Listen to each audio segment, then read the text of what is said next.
styles and conventions, good practices and packaging and development. She also taught on the importance of graphics, pictures, and videos to further clearly deliver the information in respective documents.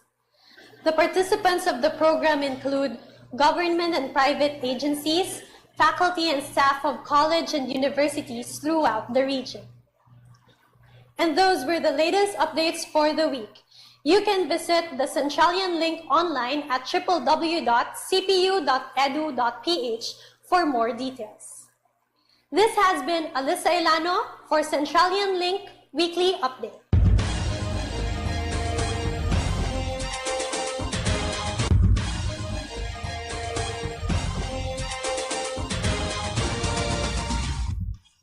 Good day, Centralians! Here are the latest updates for the week.